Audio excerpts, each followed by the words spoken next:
नमस्कार विद्यार्थी मित्रांनो तसेच पालक, मी doctor Vishal Khadse, Leela Madhav medical guidance centre Nashik.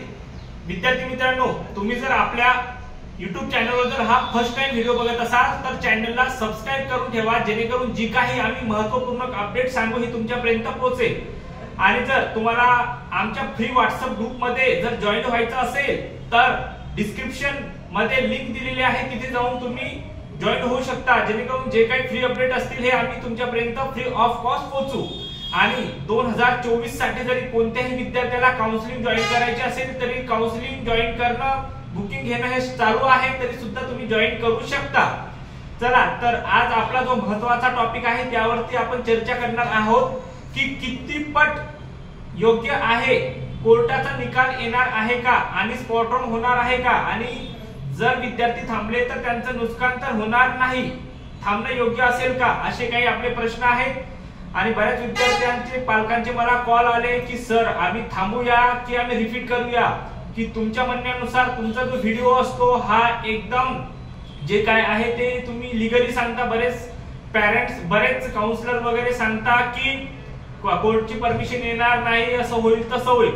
पण माझं प्रत्येकाला एकच सांगणं आहे की माझं जसं कॉलेजच्या म्हणण्यानुसार, माझं जसं कॉलेजशी बोलणं झालेलं आहे, त्यांचं म्हणणं असं आहे की आम्ही कोर्टामध्ये गेलेलो आहे, एक मुंबईमध्ये सुद्धा, मुंबई हायकोर्टामध्ये सुद्धा आणि एक नागपूर हायकोर्टामध्ये सुद्धा केस चालू आहे आणि त्यांचा निकाल, माझं कालच बोलणं झालेलं आहे की त्यांचा निकाल जो आहे हा 2 जानेवारीला लागणार आहे। आणि आतापर्यंत असं कधीच झालेलं नाही की विद्यार्थ्याच्या बाजूने निकाल लागलेला नाही, कारण की विद्यार्थ्यांचं भविष्य हे गव्हर्नमेंट अंधारात ठेवणार नाही, कारण की बरेच विद्यार्थी आणि पालक सुद्धा थांबलेले आहेत।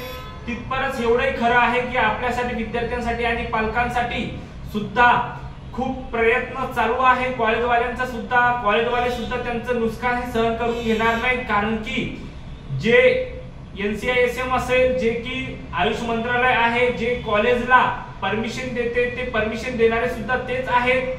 आणि सुद्धा डेट इन्क्रीज करणं असेल किंवा राऊंड घेणं असेल किंवा कोर्टाला न्याय देणं असेल, विद्यार्थ्यांना कॉलेजला जे काही मान्यता देणं असेल तेही काम त्यांचे NCISMचेच असेल।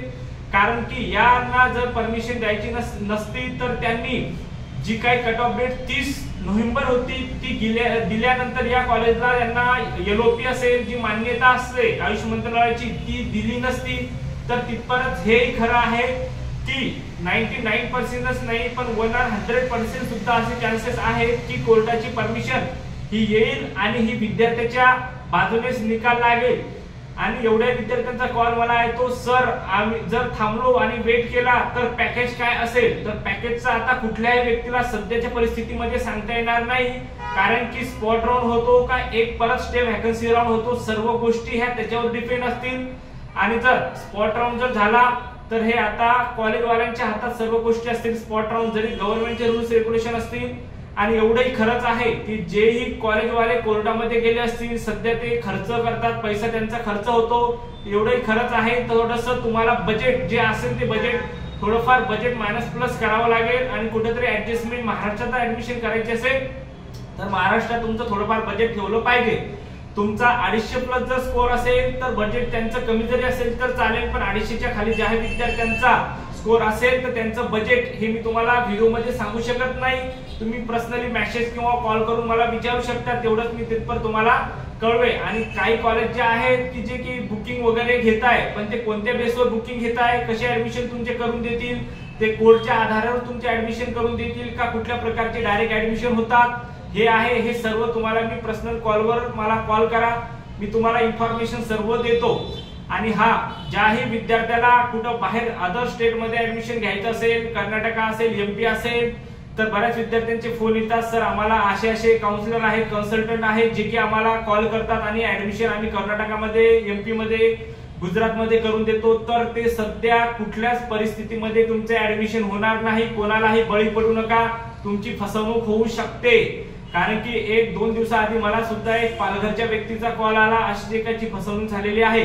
कारण की NCISM जे आहे आणि आयुष मंत्रालय जे आहे हे ऑल इंडियामध्ये एकच आहे। जरी आपलं स्टेट बदललं तरी सुद्धा कर्नाटक असेल, MP असेल, हे सर्व इंडियामध्येच येते आणि सर्वांना इंडियामध्ये सर्वांचं जे काही आयुष मंत्रालय असेल सेम आहे, सर्वांना रूल्स रेग्युलेशन हे सेम असतील आणि ते सुद्धा कोर्टच्या आधारावर तुमचं ऍडमिशन होईल। तर कोणालाही बळी पडू नका, कारण की बरेच मला कॉल येतात की सर असं झालंय तसं झालं, माझी फसवणूक झाली आहे। माझं तुम्हाला जेवढं सांगण्याचं काम आहे तेवढं आम्ही सांगतो आणि आमच्या व्हिडिओ मधून जेवढं विद्यार्थ्यांना अलर्ट करता येईल तेवढं आम्ही तुम्हाला अलर्ट करतो।